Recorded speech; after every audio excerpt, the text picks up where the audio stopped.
Good morning my dear brothers and sisters in Christ. యేసుక్రీస్తు వారి శ్రేష్టమైన పూజ్యముదగి నామం పేరిట మీ అందరికీ ఈ ఉదయకాల సమయంలో శుభాలు ప్రకటిస్తున్నాను. ఎలా ఉన్నారు? మీరంతా బాగున్నారా? మీ కుటుంబం క్షేమంగా ఉంది కదా? ప్రతిరోజు ప్రార్థన చేసుకుంటున్నారా? దేవుని వాక్యం చదువుతున్నారా? లేఖనాలు మనం పఠించడం ద్వారా దేవునికి దగ్గరగా మనం వస్తాం.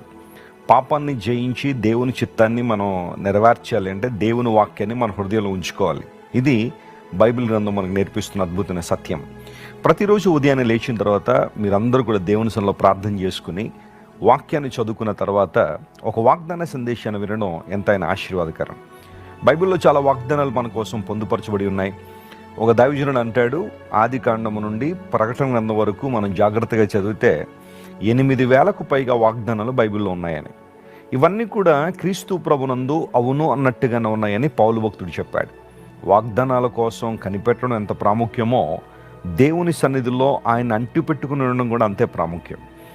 దేవుణ్ణి గట్టిగా పట్టుకుని వాడు ఖచ్చితంగా తన జీవితంలో దేవుని వాగ్దానాలు నెరవేర్పుని చూస్తారు. ఈరోజు వాగ్దానం కోసం కనిపెడుతున్నారు కదా, గ్రంథాలు తెరుద్దాం. పరిశుద్ధ గ్రంథం తెరిచి కీర్తన గ్రంథం 85వ కీర్తన 8వ వచనాన్ని చదువుకుందాం. Psalm 85 and verse 8. దేవుడిని యెహోవా సెలవిచ్చు మాటను నేను చెవిని పెట్టెదను. ఆయన తన ప్రజలతోనూ తన భక్తులతోనూ శుభవచనము సెలవిచ్చును. వారు మరలా బుద్ధిహీనులు కాకుందురుగాక.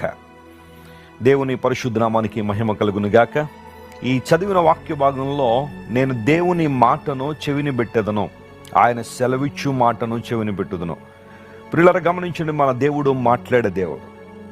ఆయన నిరంతరాయంగా మాట్లాడుతూనే ఉన్నాడు. వినగలిగే చెవి, గ్రహించగల హృదయం మనకుంటే మన దేవుడు మనతో మాట్లాడడానికి ఆయన ఎప్పుడూ సిద్ధంగానే ఉన్నాడు. ఈరోజు నీ జీవితంలో ఏదైనా ఒక ప్రతికూలతను ఎదుర్కొంటున్నావా? ఒక సవాలు నిన్ను ఉక్కిరిబిక్కిరి చేస్తుందా? అతి తీవ్రంగా ఏదో ఒక సమస్య గురించి ఆలోచన చేస్తున్నావా? నిన్నటి వరకు బాగానే ఉందండి వెసిలి గారు, గత రాత్రే ఒక దుర్వార్తను మేము విన్నాం. ఆ దుర్వార్త మా జీవితంలో ఆనందాన్ని, సంతోషాన్ని దొంగిలించింది, ఏం చేయాలో పాలుపోవడం లేదు అన్న పరిస్థితులని ఉంటే దేవుడు నీతోనే మాట్లాడుతున్నాడు. నీ దేవుడు, నీతో మాట్లాడే దేవుడు, మాటను సెలవిచ్చే దేవుడు, సెలవిచ్చిన మాటను నెరవేర్చే దేవుడు నీ మీద ఒక శుభవచనాన్ని పలుకుతున్నాడు. Praise the lord. Can you believe that? నువ్వు నమ్మగలవా? దేవుడు తన ప్రజలతోనూ తన భక్తులతోనూ శుభవచనము సెలవిచ్చును.